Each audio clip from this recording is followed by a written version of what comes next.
Titans, go!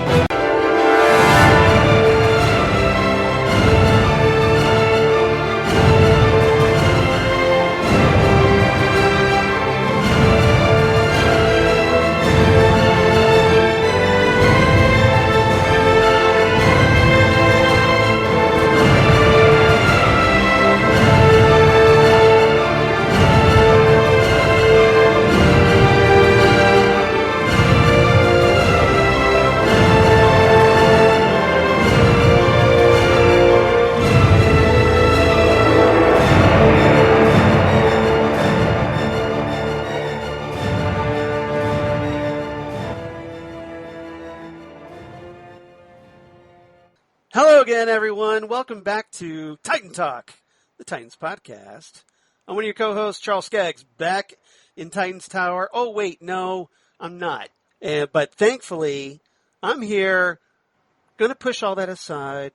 I'm going to sit here and talk to my wonderful friend, wonderful co-host, and just all-around wonderful person, DJ Nick. Welcome back to Titan Talk, the Titans podcast. I'm so glad you actually felt it strong enough to put up with my nonsense for a second episode in a row. Congratulations, sir. Well, hey, let's see if we can make it for 3. At this All point. Right. We've gotten 2 down. That's great. No, but Charles, thank you so much, and super happy to be with you once again here to discuss, this second episode of Doom Patrol with you. And yes, I agree. I am shaking my head as well at what is going on out there, and just hoping, like you and I were saying a little bit off air, that people will come to their senses and understand it is for the greater good, literally. Exactly. So, everybody, please be safe out there. Please be smart. I'm begging you here. But in the meantime, though, here at episode 52, not to be confused with DC's 52 or New 52, we're going to be talking Tyme Patrol, and that's Time with a Y. Not the T-I-M-E. This is T-Y-M-E. Patrol, the second episode of Doom Patrol Season 2, released just a few days earlier on June 25th, 2020, written by April Fitzsimmons, who previously wrote the Season 1 episode Francis Patrol, and then Neil Reynolds co-wrote this episode with her. He wrote the Season 1 episodes Donkey Patrol and Therapy Patrol. So, in case you're wondering. And this episode was directed by Harry Georgian. I hope I'm pronouncing that right, but he directed the Season 1 episode Jane Patrol, which had a lot to do with her various personalities who, surprise, return here as well. And we'll talk about that a little bit, I'm sure. But in the meantime, this episode's notable because, hey, we get the introduction of not a villain from the Grant Morrison Doom Patrol era in the 90s. We get a classic Silver Age, well, not really a classic, more of an obscure Silver Age villain from the 60s called Doctor Tyme. And we'll talk a little bit more about him. Needless to say, he's probably about as D-list as it gets. And we'll talk about him a little bit. But, Nick, I want to get your thoughts here just in general before we get started and deep diving a little bit. What did you make of this episode? Charles?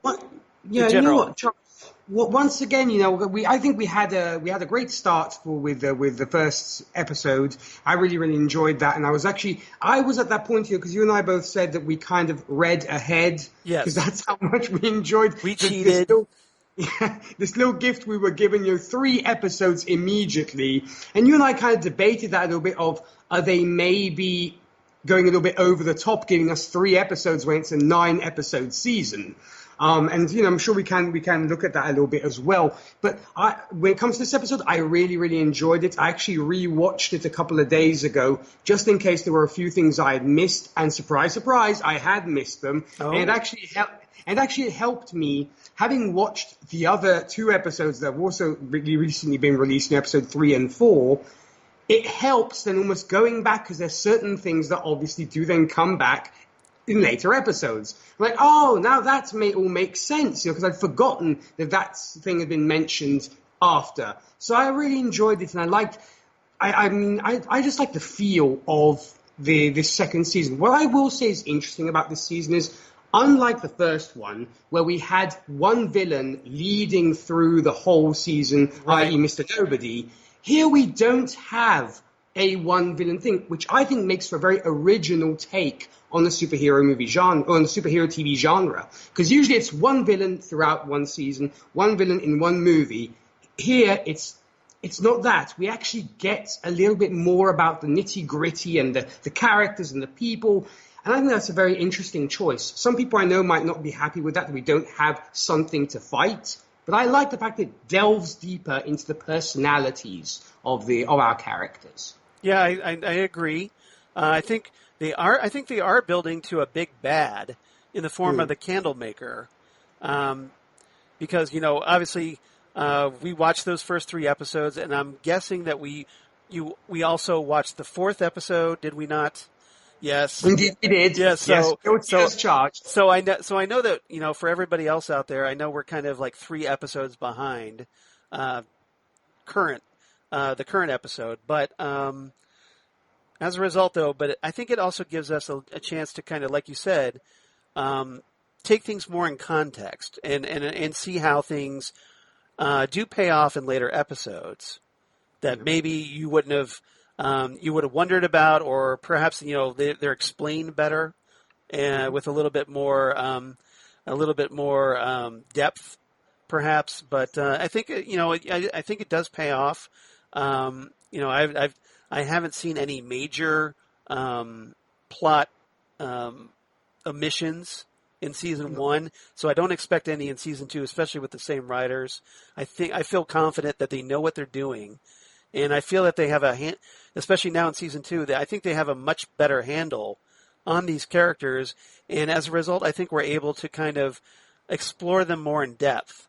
And like the first season was more about the introductions and kind of giving everyone's background, but now they can kind of play around with things a little bit, and I think they can kind of push these characters farther and dig a little deeper. And it makes for great character development. And that makes for a great series, because the more compelling these characters are, the more nuanced they are. I think the more that they're entertaining, and I think the more that it resonates on screen. Definitely. And I think it also is a break from the genre. It's doing something new in the superhero genre, compared to other more classic fare of superhero TV, be it Arrow, be it, and things like that. The Boys is probably there with Doom Patrol, I think, when it comes to pushing the envelope, but that's deconstructing superheroes, almost like what Watchmen did. Yes. So this, I think, is its own animal, which is why I think it's so special. Yeah, I think this is more exploring the psyche of a superhero. I would compare it a little bit. If I was going to describe the show in comparative terms, I would say it's a cross between The Boys and perhaps Legion on FX. Yeah, there is a bit of X-Men lore in there a little bit. Yeah, and there's been in comics, there's always been comparisons between the Doom Patrol and the X-Men, because they both came out around the same time. Which one came first has always been up for debate, but they kind of explore similar themes about being an outcast and being the atypical superhero. It's not just, we're going to go off and fight crime. It's just we're kind of like fighting for ourselves, and as a result, it's a different type of superhero show. And I think that's a wonderful thing, because the great thing about comics is you don't always get just one take on superheroes. There's been so many different styles, writers and artists have brought to the table that, there's your standard superhero fare, your Superman, your Batman, your Wonder Woman. For TV terms, it would be like the Arrowverse. Yeah, and this show, I feel like you said, is definitely not the Arrowverse at all. Certainly. No, not to mention the language and the situations that we get put in. But I think also it's amazing that we are able to buy into the ridiculousness of this particular series. Because some things you would probably never understand or get into because, like, come on, this is way too cheesy, this is way too over the top. But you buy into the absurdity. Yeah, the what is going on. surrealness. Yeah. Everything, it's just one of the wonderful things that Grant Morrison especially brought to the table, just that imagination, that creativity, and just he let his characters just be as insane as possible. He just let his imagination flow, and thankfully that's what this is what I was hoping this show would do the same. They're just, letting their freak flag fly, Yeah. and having fun with it, just embracing it. They could have turned away from it. This could have been a very paint by numbers show, but I don't think it would have lasted as long if it had been that. This is something different. This is something that pushes those boundaries, like you said. And as a result, we're not getting typical stories.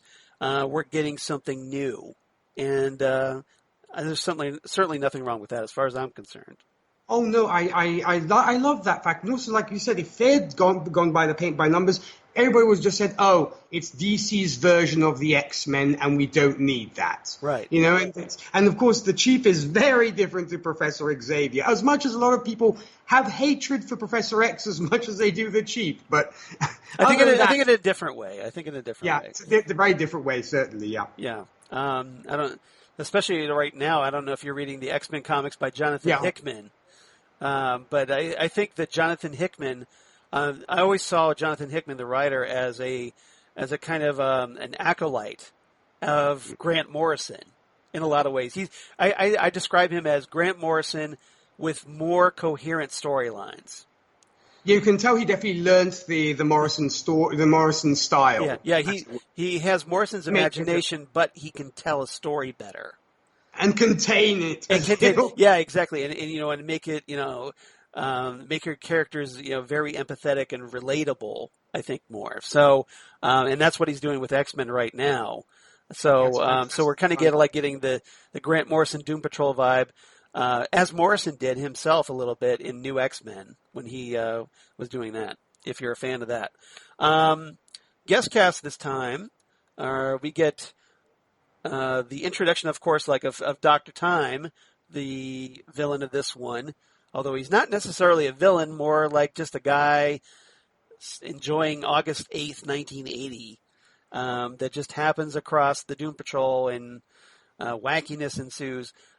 He's played by two actors. Brandon Perea plays the physical Doctor Tyme, while Dan Martin provides the voice. And Dan Martin apparently was in the movies Rush Hour, Heat, and is going to be in the upcoming 2020 version of The Twilight Zone. So I thought that was kind of interesting. We get Karen Obilom as Roni Evers, short for Veronica Evers, presumably.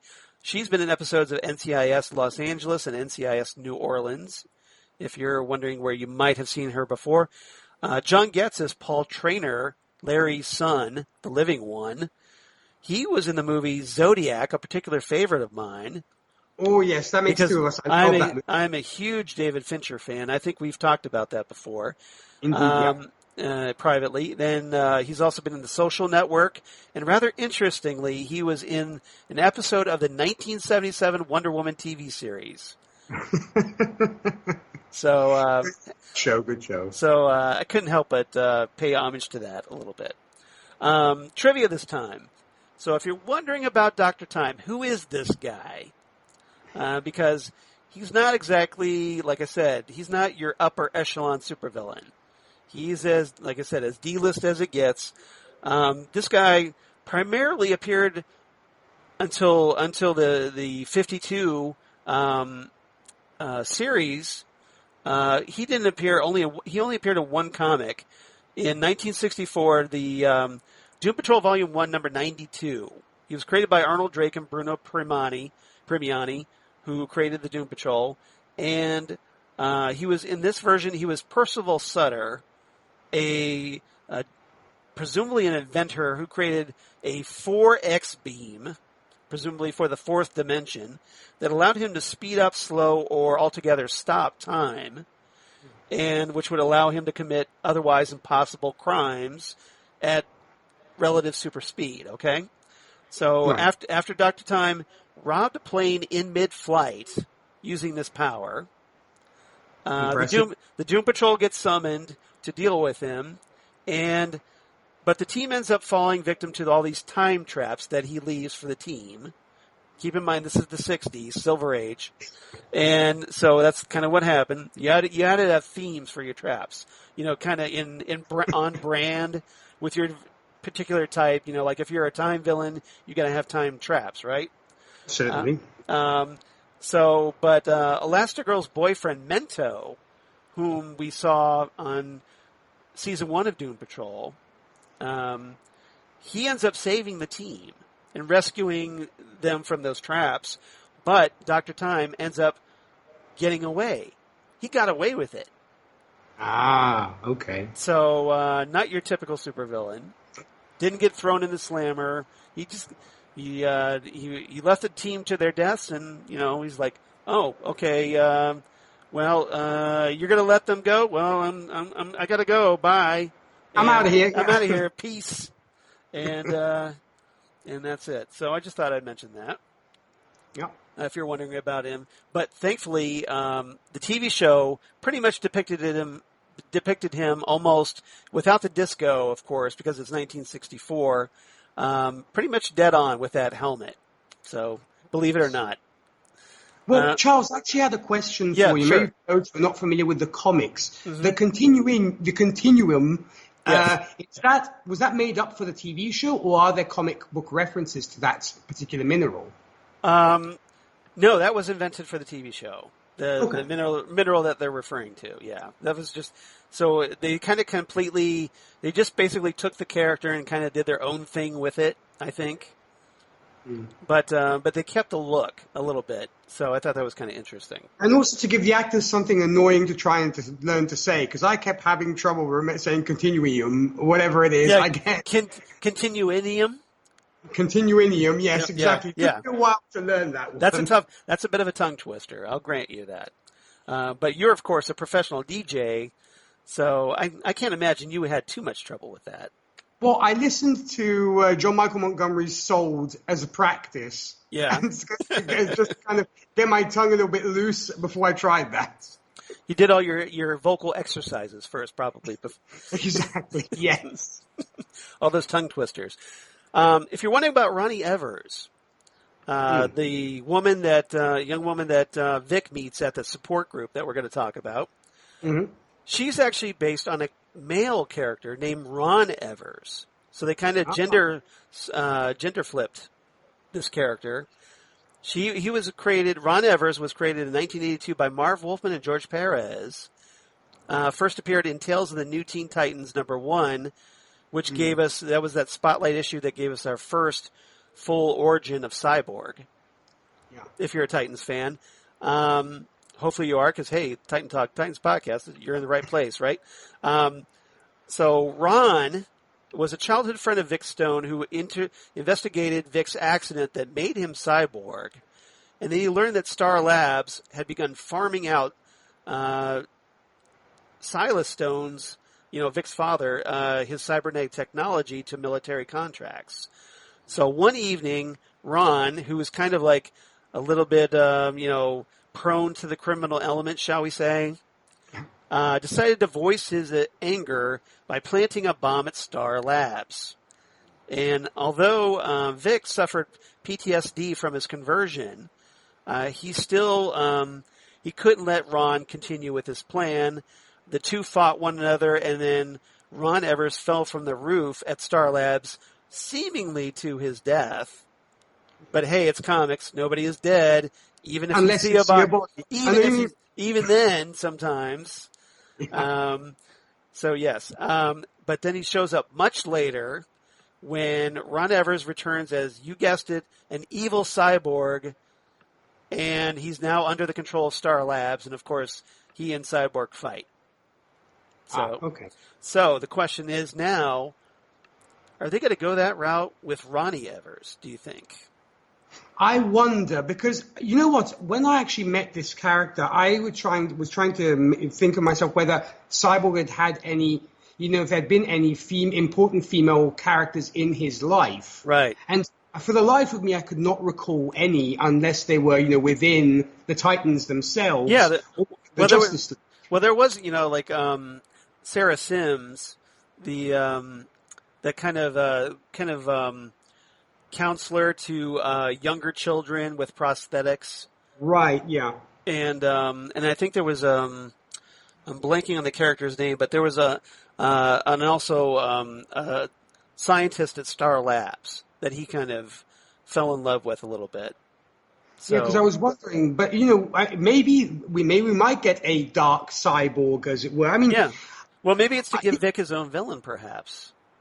Yeah, because maybe they want something more personal for him to fight, as it were, which could be an idea. Yeah. But at the end of the day, this show has shown us that they don't always stick necessarily to the comics, which is kind of cool, and they do their own thing. So yeah, well, that's a good thing, because for comic book fans like me, instead of this is what's going to happen, I don't have no idea what's going to happen, and I like that feeling.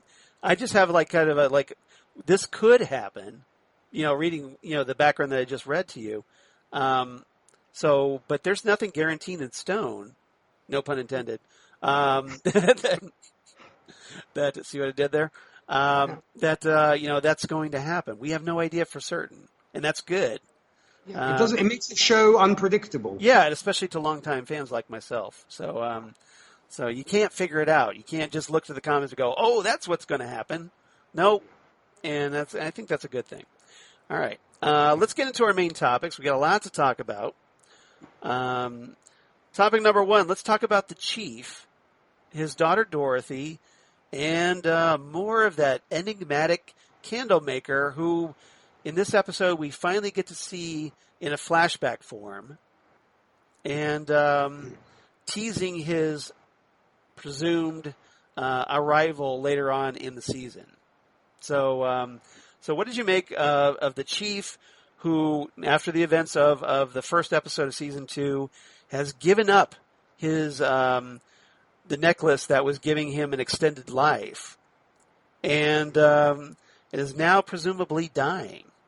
And the question, of course, becomes, well, what happens to Dorothy if he dies? So what did you make of these characters in this episode? Well, worth looking at just like the opening of the second episode. I love the fact we got to revisit what we had seen in the first episode, but on the other side of the barricade, because of course, in the first episode we only see it through Dorothy's eyes as what is happening out there. The fires being set and people just randomly dying, and the Chief being. And she had that covering over her cage, so we couldn't see what was happening. Yeah, because all we got were kind of screams, and that was pretty much all we got. And I like the fact we actually got to see the Chief attending this show, because he'd gotten wind that she might be there, and because he was looking for her. And I thought it was, and I think from there, the fact that he then takes her to live on Danny the Street and such. It was wonderful to see Danny the Street again in his street form, because I absolutely adore that character. Right. But once again, you question the Chief's motives. And you love this girl apparently so much. You're taking her away from a freak show, and then you're kind of just abandoning her on this street and kind of saying, I'll come back eventually. You can't blame Dorothy for being a little bit upset about that. No. I mean, understandably, because especially with her being, the Chief being her father. Now, granted, the Chief could have left her in a much worse predicament, because thankfully, Danny is a very benevolent entity, and he looks out for Dorothy. So maybe, he figured, well, at least I'm leaving here with someone I can trust. Yeah. There is. But the question is, unfortunately, it becomes, well, you left her there too long by herself. You're her father. Why aren't you there with her? And, it just, the Chief, I think, becomes a victim of his own obsessions, especially with feeling that he needs to extend his life at least one day longer, that we're told, than Dorothy, because of needing to protect. Is it? And then the question becomes, well, is he protecting her, or is he protecting the world from her? Yeah, because that's the big question as well, is because we know that apparently, I mean, we've seen a little bit of what her powers can do, and that she could potentially be, in inverted commas, the unwilling villain of this season. Right. Because of the fact that she has all these incredible powers and he wants to do everything he can to contain them. Here it did remind me a little bit of what Professor X did with Jean Grey, knowing her potential and kind of trapping her mentally. So putting mental restraints on her. That's a great comparison. I hadn't really considered that, but I think you're absolutely right, Nick.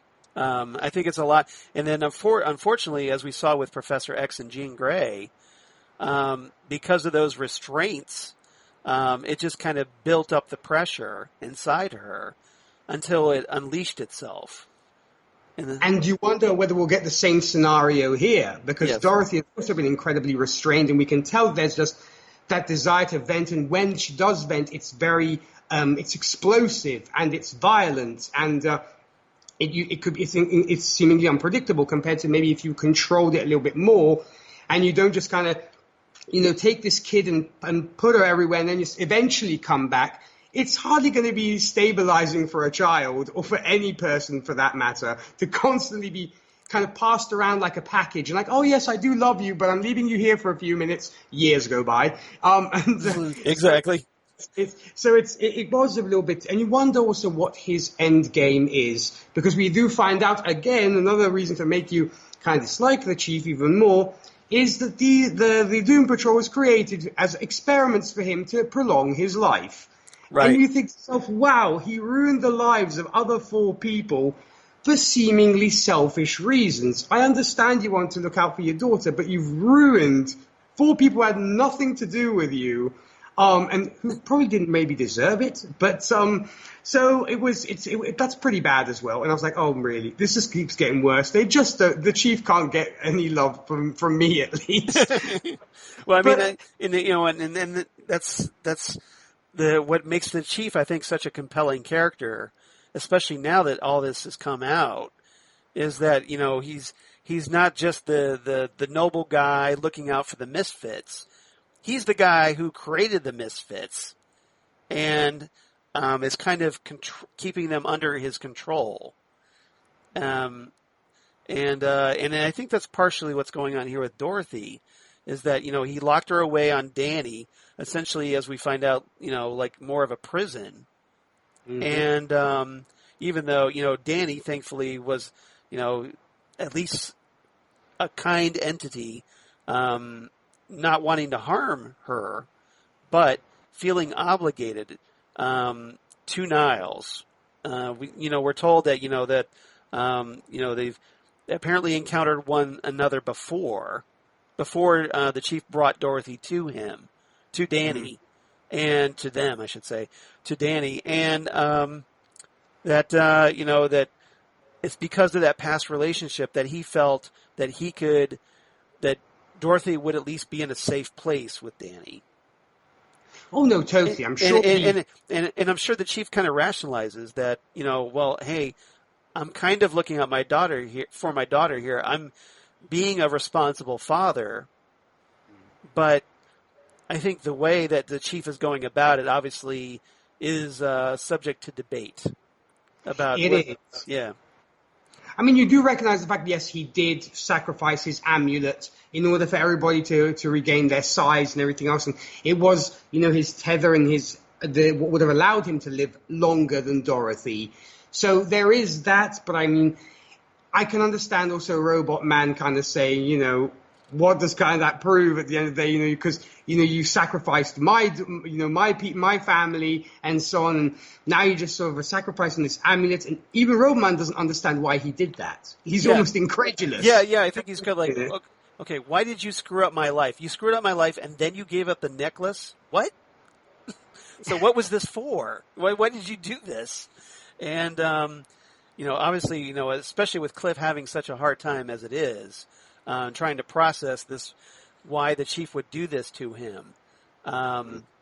It just probably infuriates him more that he's so careless about it.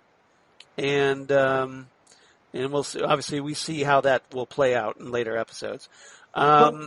We do get a good relationship, more of the relationship between Chief and Dorothy, which I think is very endearing. The French toast scene, I think, was very sweet. And the fact that she wants to cook and stuff. I think there is some genuine love there, and I really, really did enjoy that. And then, when it comes to Candlemaker, which, you talked about. Yes. The design was amazing. I was blown away by the brief few seconds we got of the physical manifestation of the Candlemaker, but I think the design team did a fantastic job on that character. It was gorgeous to look at. It was creepy enough, and I said to myself, I definitely want more of this guy. Give me more of this guy now. Yeah, I know, and you will get him, presumably.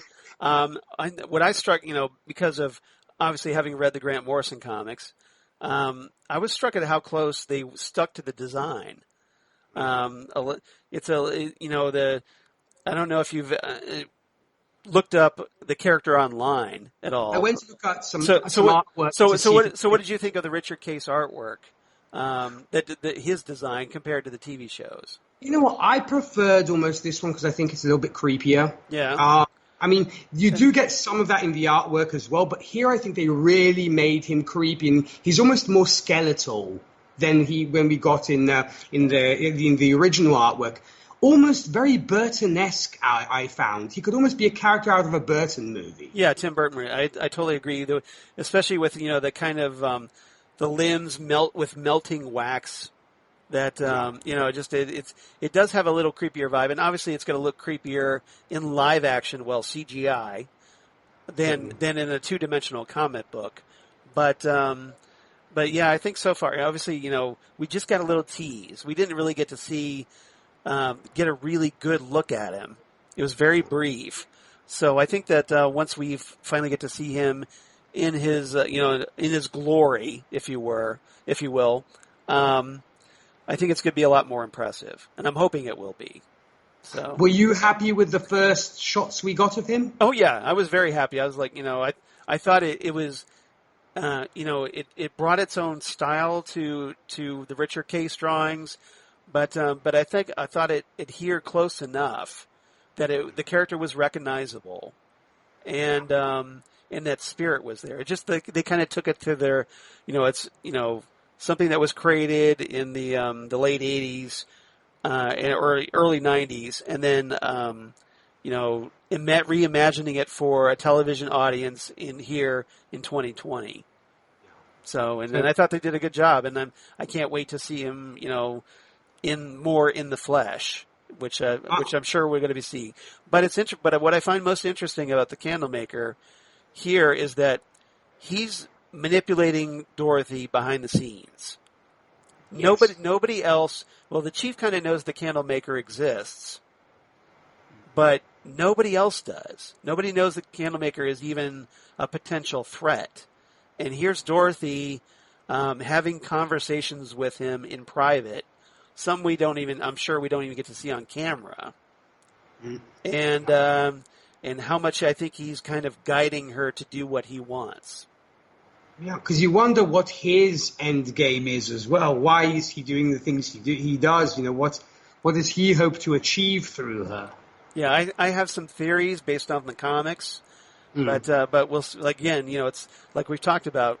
They may not necessarily go there.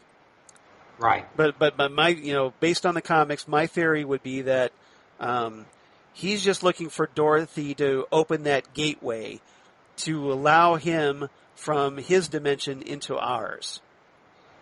Right. Okay. So he's hoping to be set free from her. Prison. The prison that he's in. Yeah. That's what I'm thinking. And because with Dorothy's special ability, she's the one who can do that. Which is why he's so insistent on trying to get her to make a wish to free him. Yeah, because you think to yourself, why does he keep pressing like this? The Candlemaker doth protest too much, as one would say. Exactly. So that would be my guess based off of reading. So we'll see if that's what happens. But it makes perfect sense to me. That's what he wants. He wants out, and he's going to get Dorothy to open that gate for him. and wackiness will ensue, I'm sure. But we'll see what happens. But it's a great villain, and I can't wait to see how this plays out. Oh, same here. All right. Anything else about the Chief, Dorothy, or the Candlemaker?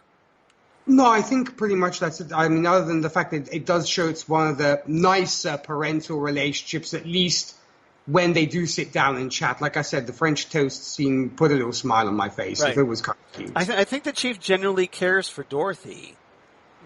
But the problem is that his own failings as a person, a human being, prevents him from being a better father. I think that's what it is at the end of the day, for sure. I mean, granted, he has done his share of, he's made huge mistakes, right. And I think he is maybe trying to make up for them now. It might be a little bit late. Some might consider it being a little bit late, but I think he's trying. Okay. And I agree, and then I think obviously we know a little bit of how that's going to play out, but we'll see how that plays out more down the road. Yeah. All right. We'll just leave it there. We're not going to say anymore. No. We'll tease that for now because I want to respect the people that are kind of going 1 week at a time with us. All right. Let's talk about Vic and Roni next in our topic number 2. Vic, as we talked about last week, is suffering some serious PTSD. Understandably, he's been through a lot. All those, the trauma to his body, being manipulated at the ant farm, and everything else, is starting to take a toll. And so he goes back to Detroit because the Doom Patrol doesn't seem to be helping him right now. He's looking to get some support elsewhere. So he ends up joining like a trauma support group. And there he meets a woman named Roni, who is going to be an important part of his life going forward in this season. So what do you make of Vic's decision to kind of go outside the Doom Patrol, outside the group, and try to find his own help, as it were? I think maybe he feels that everybody else is dealing with their own stuff right now, because you have Robot Man, Cliff is kind of all over the place and just, swearing up a storm. Dropping F-bombs every other word, yeah. It's like, I don't see how they could possibly sit down and have a conversation. And Vic saying, I need to talk to somebody. I don't see Cliff doing that. No. Jane is dealing with her stuff as well, with the underground being in total disarray and just being, one big meltdown right now. It's like, a nuclear meltdown over there. I mean, so she's fighting with herself literally and figuratively. Right. And also, of course, I believe that then Negative Man has gone off to a funeral, so he's not around to talk to. And so I guess he just doesn't see anybody that he can relate to, because I don't think he has such a great rapport with the Chief. He did have somewhat of something with Rita? With Rita, but maybe you thought maybe he could have sat down and talked to her, because it seemed like they developed something in the first episode. But I think Rita was trying to reach out. Yeah. But I think Vic would just either didn't see it and just thought, well, she just wants to learn how to control her powers. She's not interested in helping me.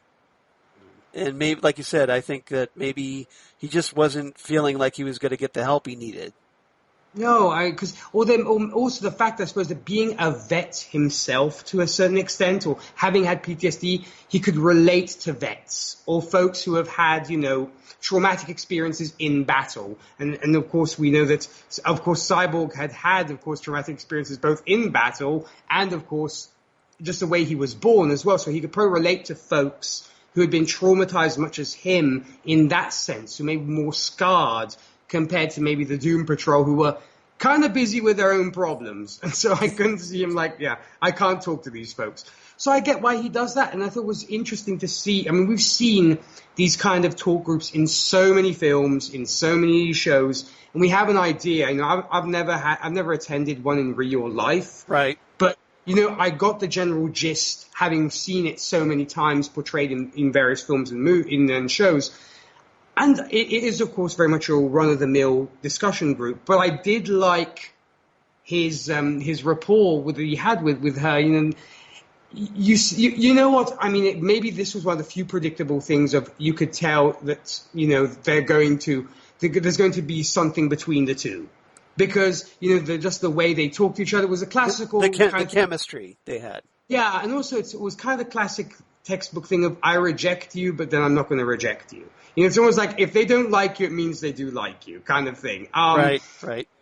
So I thought to myself, I don't think we're finished with her for just this one episode. And I like the two of them together on screen. I thought it was nice to actually give something for Cyborg to do. Right. Because he's mainly just kind of been the out-of-water superhero in a group that is completely the opposite of what he might be used to.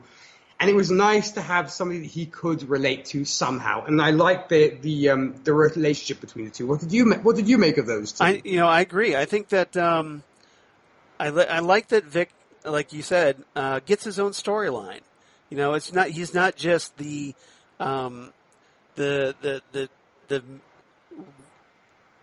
regular DC superhero. You know, he's not the straightforward superhero compared to the Doom Patrol. And to show what they could be and the differences between them. Here, you know, he's going through his own issues. He's got his own problems. And, you know, he goes back to his hometown, Detroit. And, you know, and he gets his own, you know, potential love interest here, in the form of Roni, this woman that, you know, gets him to open up. And I found it interesting that, you know, Vic probably went to this support group, like you said, that, you know, probably with others that have lost limbs in war or through some horrible accident, and looking for people that he could relate to because of what happened to him. And so you have this, you know, this very sci-fi superhero sitting down with normal people in a support group, trying to open up, but having zero clue about how really to do that.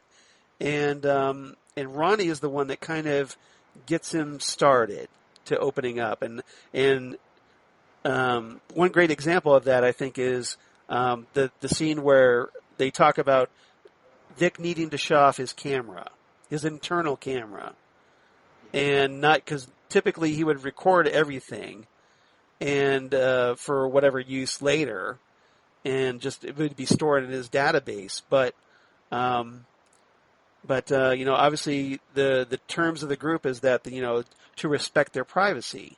So they kind of insist that he turns it off, and he makes this comment, which I thought was very poignant, that, well, if I do that, I'll be vulnerable. And Roni's like, well, that's kind of the idea. Exactly, yeah. And so I'm curious, sorry to interrupt. No, go ahead.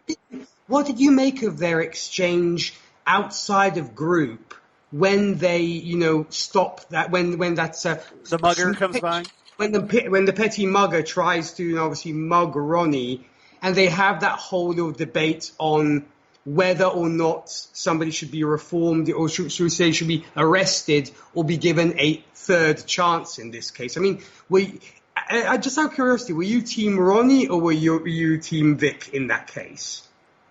I guess normally I would be Team Vic, but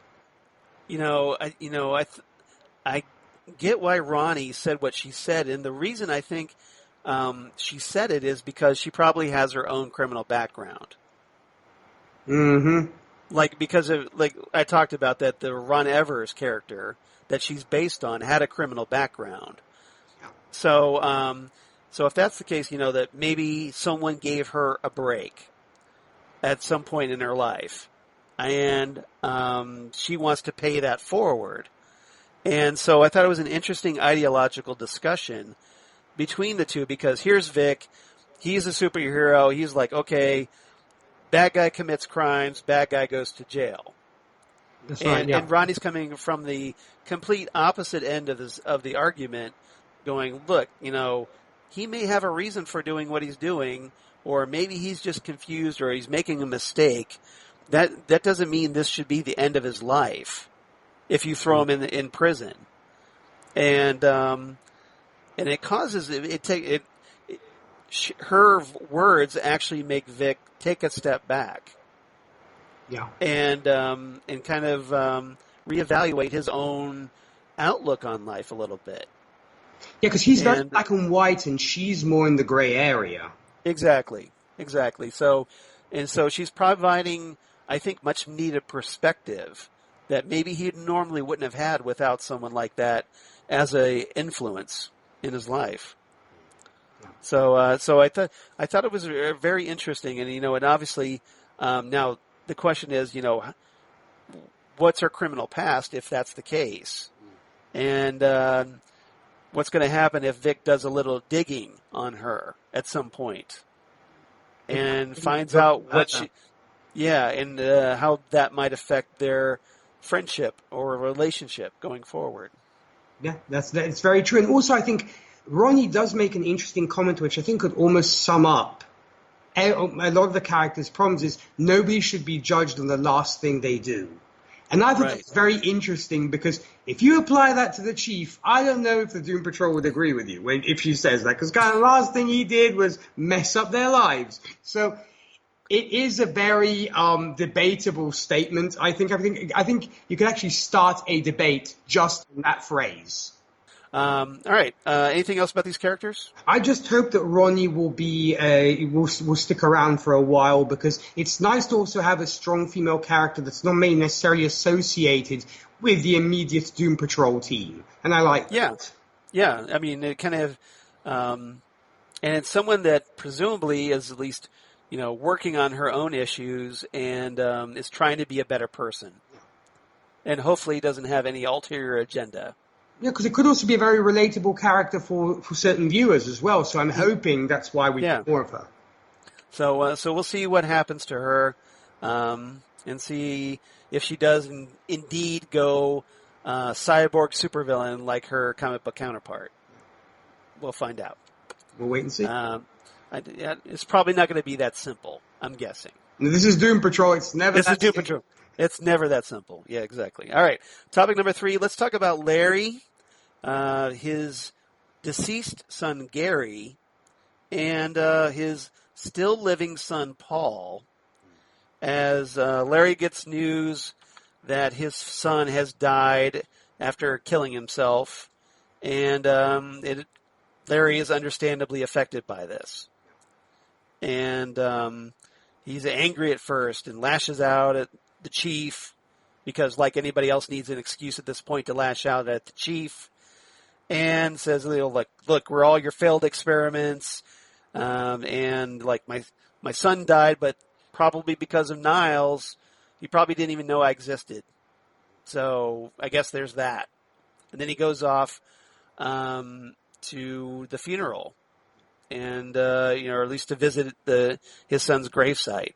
So what did you make of Larry's more of Larry trying to come to terms with his failings as a father? Well, first off, I have to say, Larry looks pretty dapper in that suit. I think he's very, very sharp. Talk about very GQ, very GQ. Yeah, I love that. But no, that fashion statement he was making aside, obviously he's dressed for the occasion, obviously. But once again, we're talking about crummy parenting, and he is now kind of feeling resentful for his crummy parenting, to use a clean word. So I thought, I get what he was trying to do. He was trying to reconcile with his past, and sort of maybe almost for himself to try and move on, saying, because we saw in the first episode, the negative spirits had reminded him of what a terrible father he'd been, or rather not the best father, because, he was bad. He wasn't terrible, but he was bad. So I think he's trying to reconcile that. Maybe, I'm not saying to appease the negative spirits, but maybe to see what the negative spirit is trying to tell him, which is you have to reconcile with that part of your past and move on. But there's something you must do. So it's almost a cathartic journey for him. He's already gone past so many hurdles between his homosexuality, becoming negative man, and now this. So he's definitely, I think, the one who does the most kind of journeys, cathartic journeys. He's one of the more complex characters.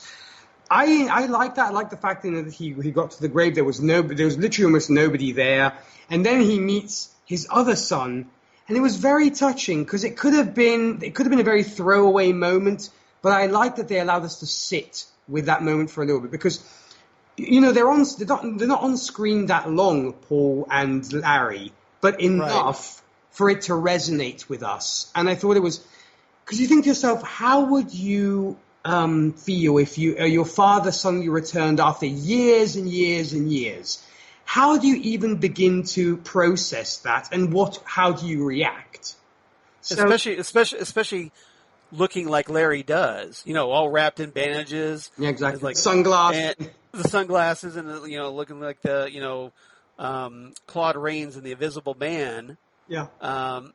You know, how do you even process this? And, but I think it's to Paul's credit that even after all those years apart and how Larry treated them as kids, he still wants Larry to attend, you know, to come over to the house. Yeah. And to be, you know, with the others, you know, and to presumably meet them, although that's not what happens. Because as we find out, you know, we go there, looks like it's a farm, and there he goes inside what appears to be a barn, and finds out that apparently his son Gary didn't believe that Larry was dead. Yeah, it's a very, you know, if they wanted to tear at our heartstrings, they very much did in this particular one, with all the drawings and the letters that he sent to his father. It was very, very, I found it very moving. And you didn't have so many facial expressions or anything. It was all done by the great camera movement and, you know, and also just the acting, the physical acting from Larry, because obviously we can't see the expressions on his face. Yeah. Matthew Zuck is the physical performer for Larry, and because, hey, you know, Matt Bomer with that big pretty face is not going to wrap himself up in bandages, so Matthew Zuck does that physical performance, and I thought he did a great job, like you mentioned, because it's got to be very tough, you know, covered in all those bandages to convey emotion. And his body language, you could feel that sadness and that regret coming off of him. That's the mark of a great actor. Yeah, it is. And, you know, and obviously that had to be very difficult, but Matthew Zuck does a great job of conveying that. And, you know, Larry's looking at all these, you know, mementos and newspaper clippings and whatnot that Gary had kept, you know, presuming that his father was still alive, and he realizes this, and, you know, just, you know, as if the idea of like, well, hey, the son that you neglected and treated poorly, but right before your accident, and then didn't see for decades, is now dead. As if that wasn't a kick in the gut enough, the fact that he still held out hope that you were still alive. Just overwhelms him, and he just finally breaks down. Yeah, it is very depressing. I mean, it's very, very sad. And what I thought that was interesting is I was wondering roughly how, I mean, would Paul and Gary roughly be the same age thereabout? I would say probably, the way I got, what I'm thinking is that they're probably maybe a few years apart in age. Because I'm wondering, because the fact that Paul remembers his father's voice, you'd have to be of a certain age to actually be able to still remember that. Because you know, if you're like 2, 3, 4 years old, I don't know how vividly you'll be able to have the memory of your father's voice. So that's why I was wondering whether Paul might have been a little bit older and able to remember his father's voice after so many years had gone by. Yeah, I think you're right. I think that maybe, I'm guessing Paul was, 12? Yeah. Perhaps. And then maybe Gary was 6. Yeah, because you'd have to think that, I'm sure that or younger perhaps. Yeah, I mean, I'm sure there are kids out there blessed with incredible memories, but decades had passed. Yeah. So I'm thinking Paul must have been, in order to maybe almost justify the fact that he recognizes Larry from his voice. So, like, he had to be of a certain age to still remember. After so many decades had gone by, he could still recognize his father's voice. That's true. So, but what I'm curious is if if Paul and Larry are going to eventually talk, have an actual sit-down discussion about what happened. Yeah, because as I said, there is a lot. There's a lot to explain, and the question is whether Larry is going to be dealing with that or not, I guess. And that's his character arc this season, apparently. But yeah, I mean, I find it interesting because in season 1, Larry and the negative spirit were at odds. Yeah. They hadn't quite. Part of their journey for season 1 was that they had to figure out how to work together and accept and accept one another. And now that that's happened, you see the negative spirit trying to help Larry and force him to address something he wouldn't have addressed on his own once again. Yeah. Also, I wonder, we get a shot at a certain point of Paul seeing Larry going into the barn, and the camera kind of stays a little bit on Paul looking at him, and I wonder whether there's more to Paul than meets the eye. Because I almost felt like almost a creepy undertone there, kind of looking at him with sort of I'm not saying a villainous glint in his eye, but I thought to myself, why are they staying on that shot for so long? It has to be more than just I'm looking at my dad being weird in the barn. So you're saying that they lingered there a little too long, and as a result, there's probably going to be some later payoff. I have a feeling it's that. I mean, like I said, it could just be a red herring, but it seemed to me, like I said, that the camera did linger a bit long on the look that Paul was giving Larry as he came out of the barn and left. Yeah, I kind of wondered about that. As far as I thought, it was more that they were just trying to make you feel that moment a little longer before moving on. But I'm not going to rule that out. I think you have a perfectly valid theory there. So we'll see what happens. But see, that's the beauty of this show. It gets you talking about even the simplest little shots of the camera. Because I will say this show is incredibly well shot. Yeah, and I think that's a mark of a great show, is that because it invites debate and discussion, and that it's not, everything isn't so clear cut. That and you can kind of see where the storyline could go one way or could go another way, and that makes for a great discussion between fans, I think. Like, hey, us. Exactly, here we are. See, so here we are sharing our debate with all of you out there in podcast land.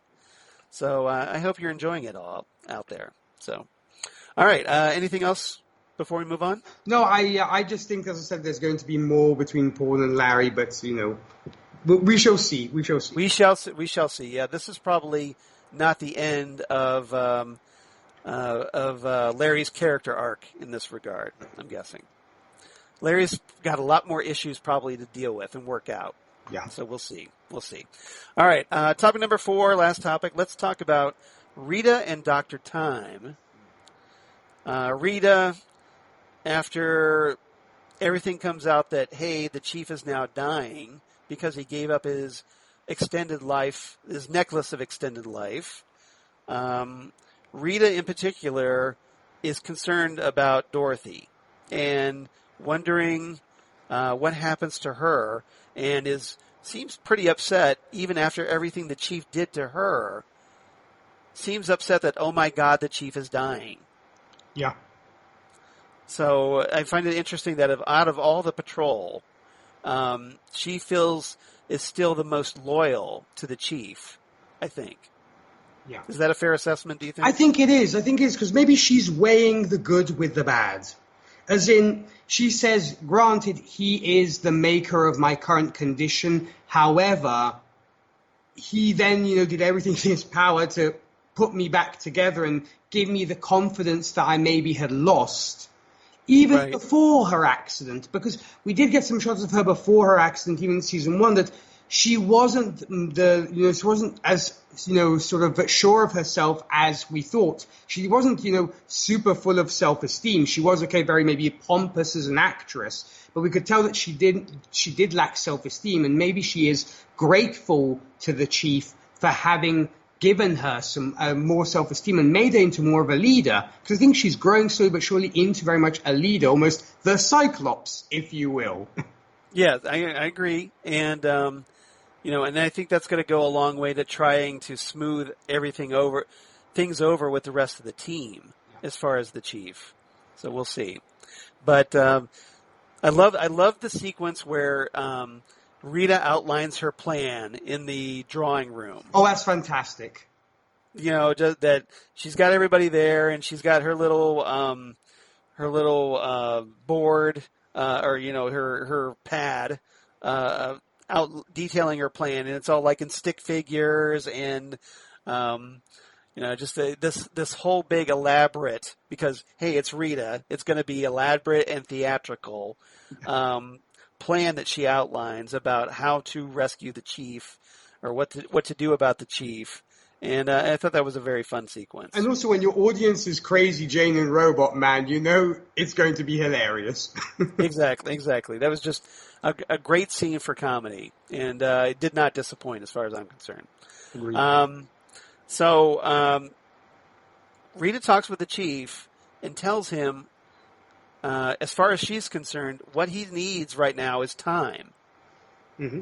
And so that gets the chief thinking, and he goes, well, hey, it just so happens there was this guy named Doctor Tyme, and apparently he had this extraterrestrial mineral called continuinium, and that apparently it could slow down time.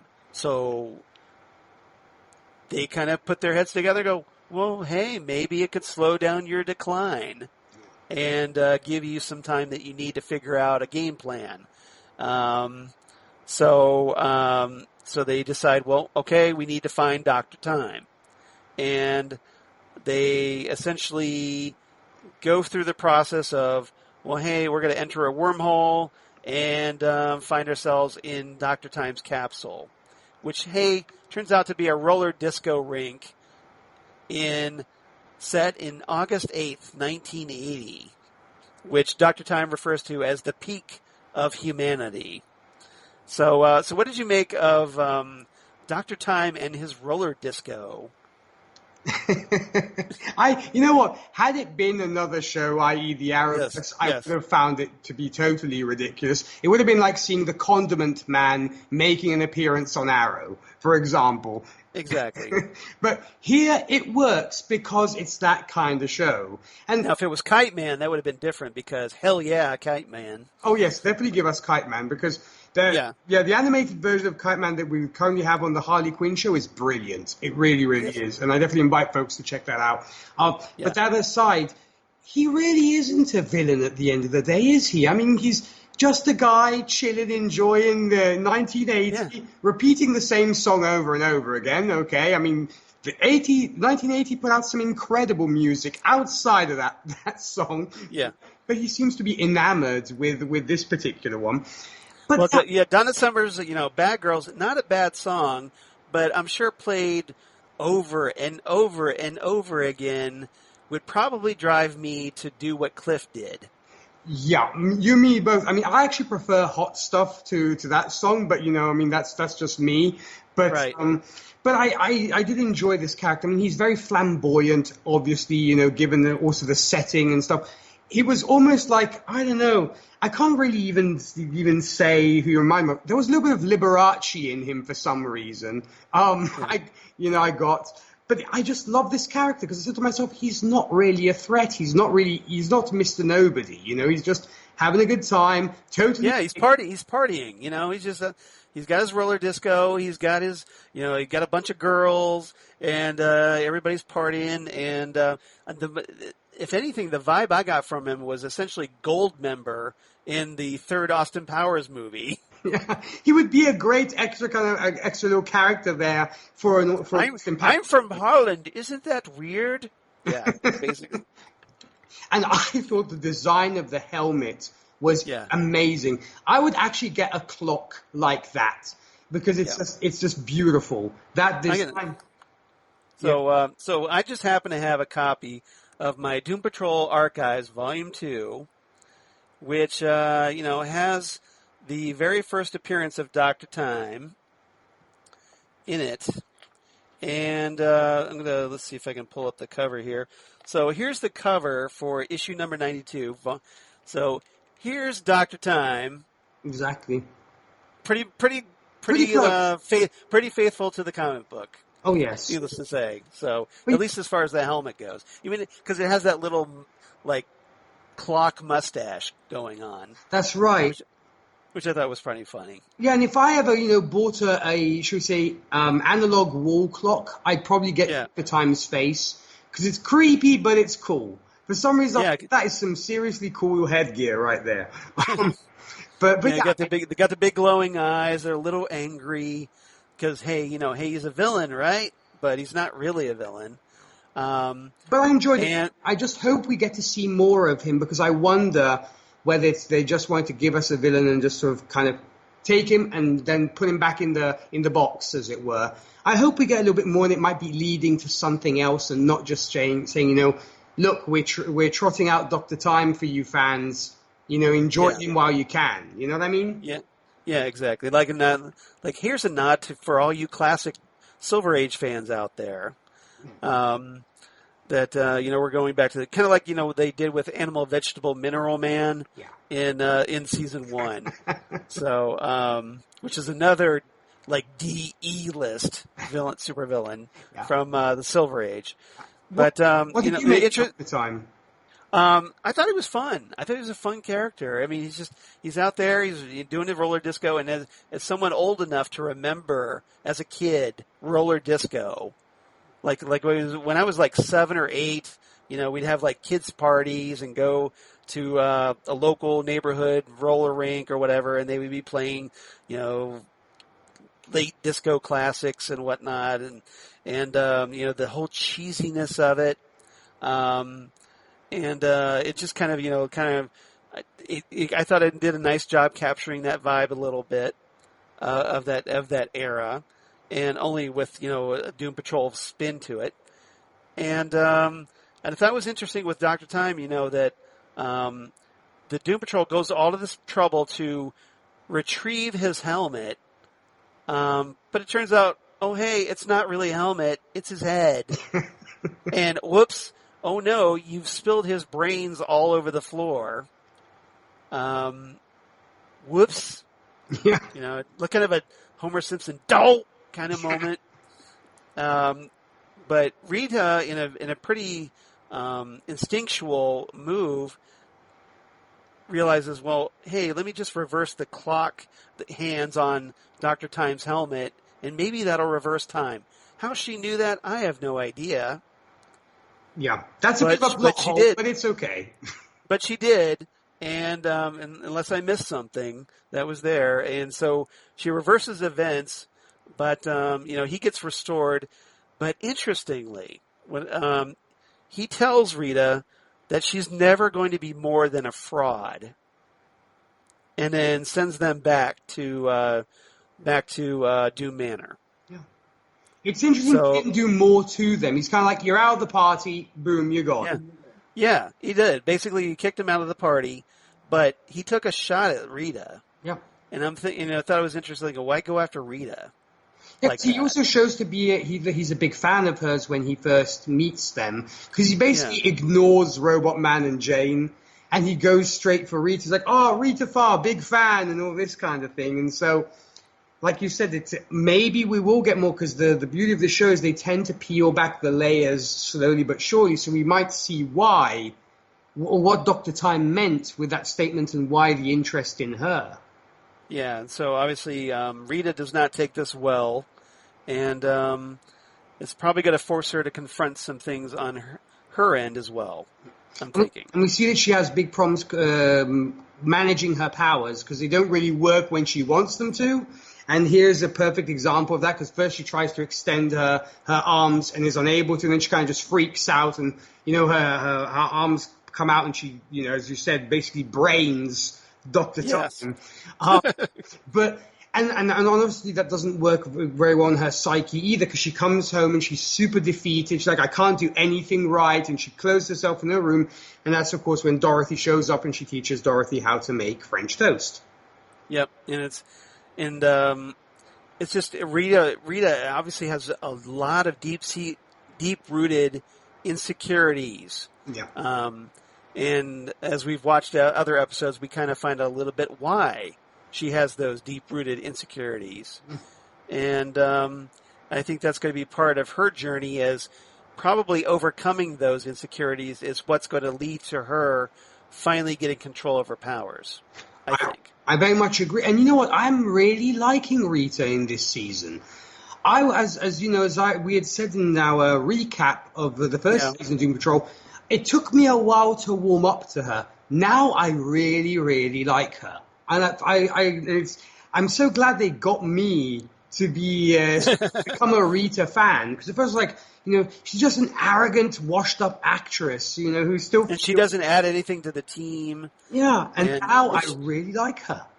So you like the fact that she's trying to control her powers and be more of a contributing asset to the team. And I think she's becoming more and more the heart of the team. Yeah. Yeah, I would... At first season, I would almost argue that Cliff is the heart of the team, but right now he's just too angry to be that person. He's almost passed the baton on to her at this point. Yeah, I think you're right. All right, anything else about this episode? Well, we talked a lot about it. So. Well, you know what? As I said, it brought me to go straight on to episode 3. That's how much I enjoyed it. So no, I really, really liked it, and I think it's definitely a strong season.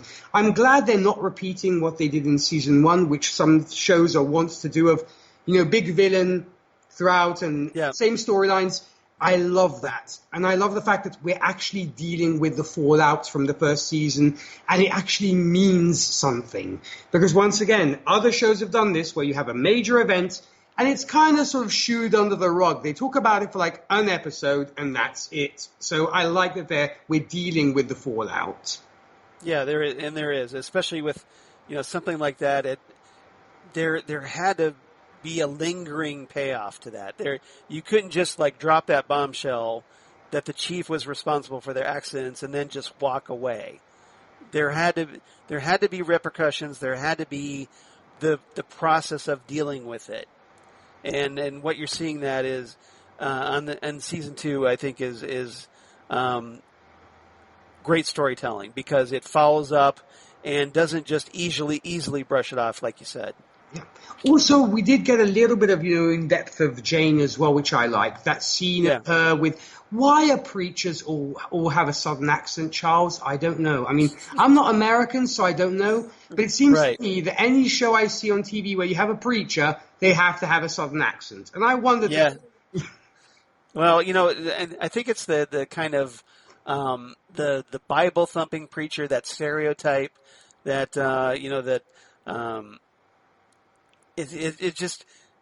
it's easily identifiable. I mean, when you have a character like that, if you want the audience to kind of come to understand that character, you're going to go to that stereotype, I think. Like the iron-hard nun with the Irish accent.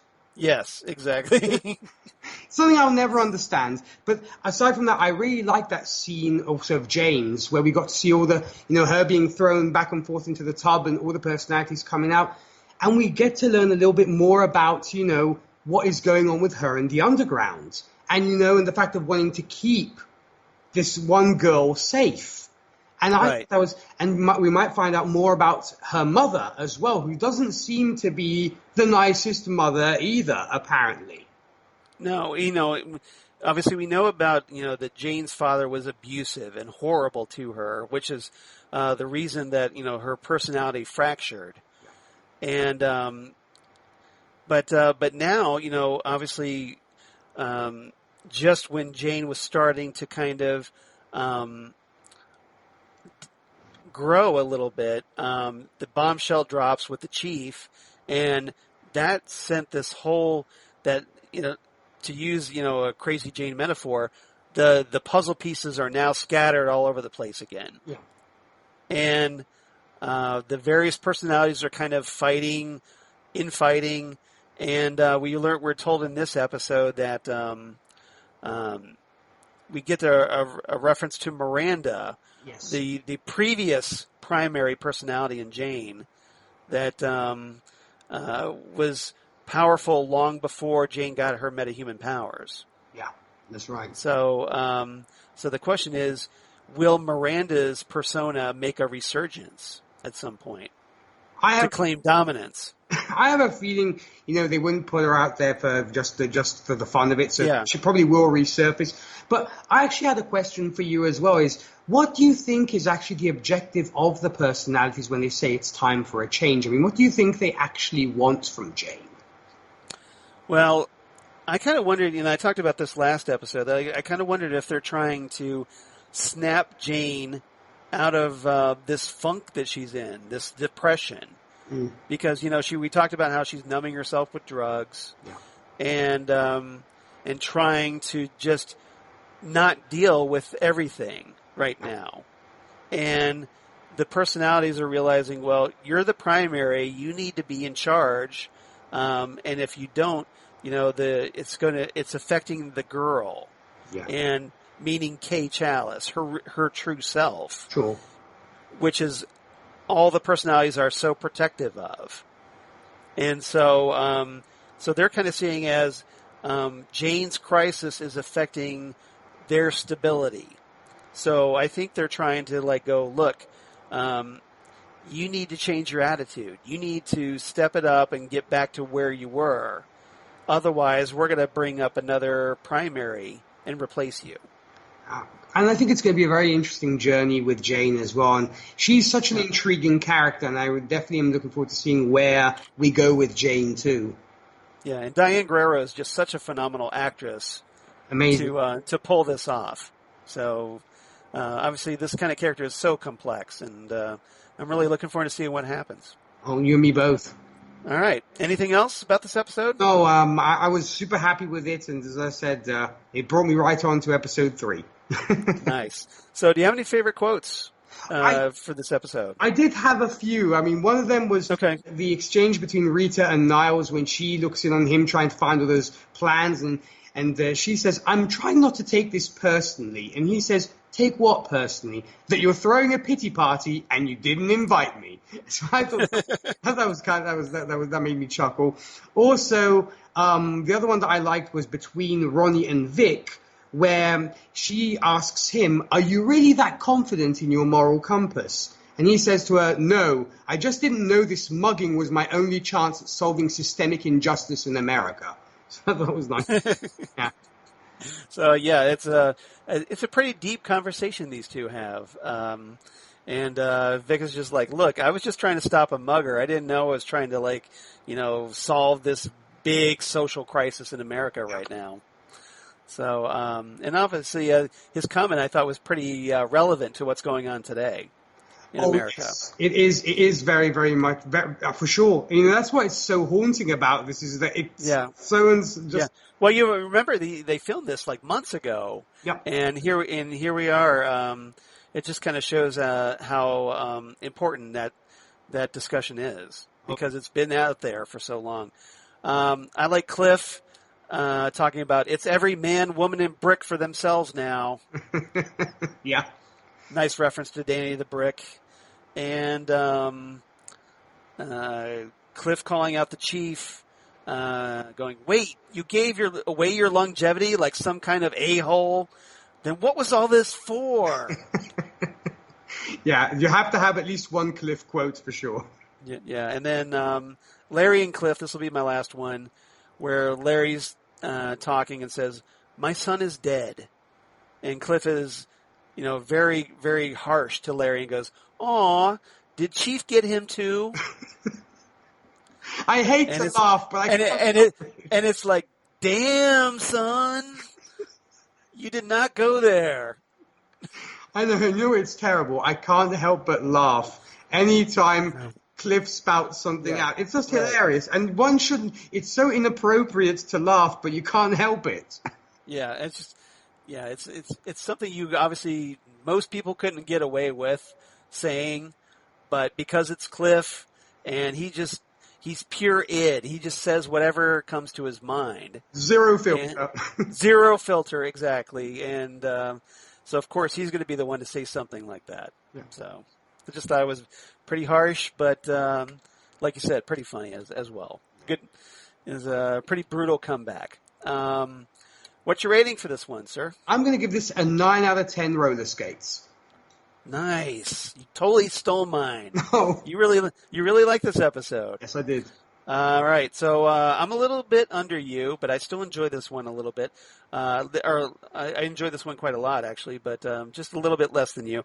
I give it 8.5, and I guess I'm going to have to say Doctor Tyme helmets. Oh, that's even better. yeah, exactly. Dr. Tyme helmets with brains all over the roller disco floor, I guess. Hopefully not with people skating through them because that would be really icky. So, ew. Right. All right. Don't have any Titans Tower news, but I do have some feedback. Ooh, nice. So, one of our listeners who obviously wrote in last time writes in again. So Holly from Wisconsin writes in again. Our own favorite Holly Mack. Hey, Charles and Nick. This is writing in about Tyme Patrol. Writing in about Tyme Patrol. Interesting episode with Dorothy and Niles trying to find a way to make sure that Niles doesn't die. The majority of the team really know for sure that Niles was just using them and still are. Interesting development with Victor and him going to a meeting to talk about what he's going through. Larry losing his son and dealing with the fallout of what was heartbreaking, and Larry knew he deserved what he got and that he should have done things a bit better. The ending scene with Jane and the secretary has my curiosity piqued as to who this Miranda is and what she can give Kay. Well, they did explain in season 1 that Miranda was the dominant personality before Jane's dominant personality took over. That's right. She's the one that looked in the well or went to the well, threw herself in the well. If you remember when we did that deep dive into the underground in season 1. That's right. So so we'll see if she might make a comeback. Holly continues. The whole thing with Doctor Tyme was interesting, and just when you think it's going to work, the carpet gets pulled out from underneath. The end scene with Rita helping Dorothy cook/bake was interesting, and however much Cliff and Jane don't want a father-daughter relationship, it's there. I'll wrap it up here. Holly from Wisconsin. Always great insights from Holly. Great insights, exactly, and thank you again, Holly. We always appreciate it. It's great to hear from you. Obviously we love hearing from you on Next Stop Everywhere, but we love hearing from you here too. So thank you for writing in, as always. And keep it up. So if you want to be like Holly, be one of the cool kids, please write to us at TitanTalkCast@gmail.com.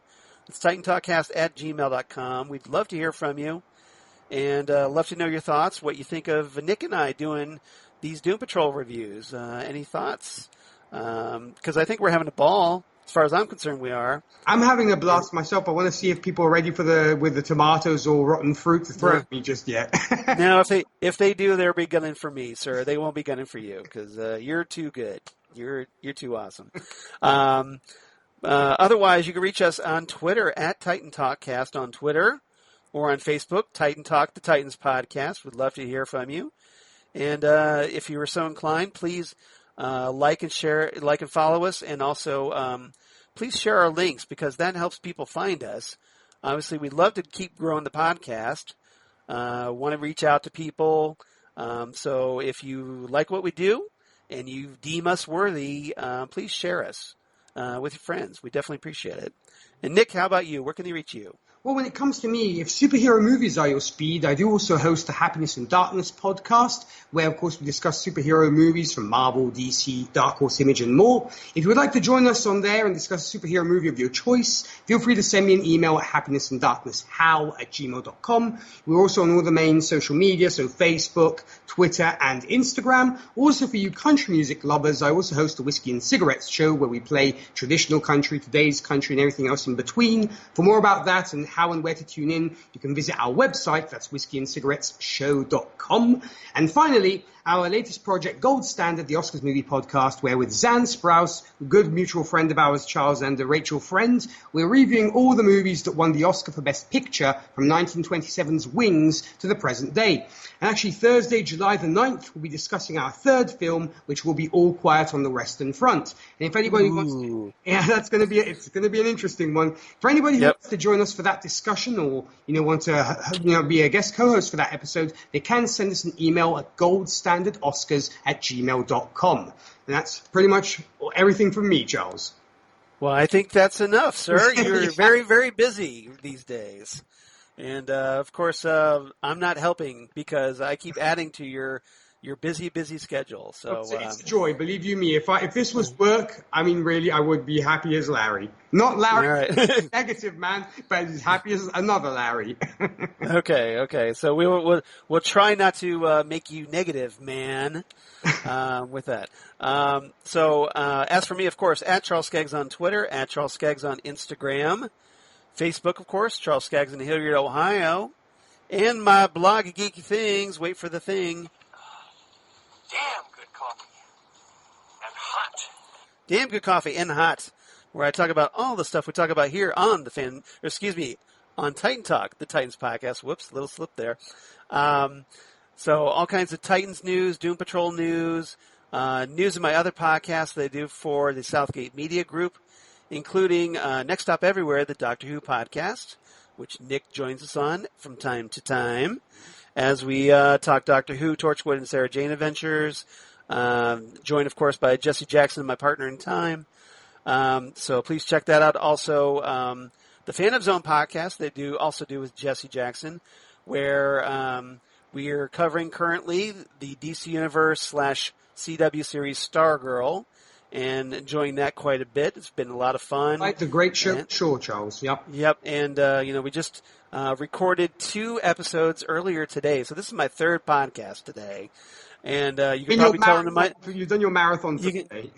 You probably hear it in my creaking voice. But hope everybody checks that out because we're having a ball talking Stargirl and a lot of fun. And then, of course, Ghostwood, the Twin Peaks podcast that I do with Zan Sprouse, Nick's co-host on Gold Standard, one of Nick's co-hosts on Gold Standard, where she and I talk all kinds of Twin Peaks, David Lynch, and we just finished our commentary episodes for Twin Peaks The Return, a.k.a. Twin Peaks Season 3, that aired on Showtime in 2017. And next episode, we are going to be discussing the 2001 David Lynch film, at long last, Mulholland Drive. Ooh, nice. I'm definitely going to be tuning in for that one. Yeah. Yes, because and then after the episode after that, we're going to be doing a deep dive into the Criterion Collection release of that film on Blu-ray. But we're just going to be discussing the movie first. So if you're a fan of the movie, it's a great movie. Naomi Watts, just a lot, great neo-noir mystery film from David Lynch. Highly recommended if you haven't seen that film. Check it out. And then come on over to Ghostwood because we're going to have fun talking about that. Otherwise, next time on Titan Talk, episode 53, Tyme Patrol, which I'm going to be looking forward to because at long last we get to see Red Jack, a.k.a., Jack the Ripper, that guy. A great classic historical villain reinvented by Grant Morrison as Red Jack. One of my favorite villains from Morrison's run on Doom Patrol finally brought to the small screen. And I'm really looking forward to talking about this 3rd episode of Season 2 with you, Nick. And I know that having watched it, hopefully you're going to be feeling the exact same way. Oh, you know what? People couldn't see it. You could see it, but I was grinning from ear to ear for looking forward to episode 3. And you know what? And folks will also get answers to what happened to Larry, because we see that as the camera pulls out, he's enveloped by this sea of butterflies and seemingly disappears. Where has he gone? We'll find out. Oh no! So yeah, we got a little bit of a cliffhanger in Tyme Patrol with Larry. Obviously, we find out what happens. what those butterflies mean, and their connection to Red Jack. And I think it's going to be a lot of fun with people, for people. So hope everybody comes, check us, come on back next time. And Nick, any final thoughts before we sign off? No, as always, just thank you everybody for tuning in and supporting this awesome show. Charles, it's always a pleasure to talk to you and discuss these wonderful topics. And I certainly look forward to episode 3. And I cannot thank you enough for inviting me on to discuss the second season of Doom Patrol. Well, I wouldn't have invited you on if I didn't think you could handle it, sir, because I know you're a true professional, and you're a prince of a man, and thank you so much for all that you do, and your friendship means a lot. It means a great deal, and thank you for joining us on this fun little ride that we're doing for Doom Patrol Season 2. It means a lot. Well, thank you. Looking forward to it. So if you're not presuming you're not already nauseated by Nick and I complimenting one another, please come on back next time for episode 53, Pain Patrol. It's going to be fun, and we're going to be right here on Titan Talk, the Titans podcast. Goodbye, everybody. Ciao.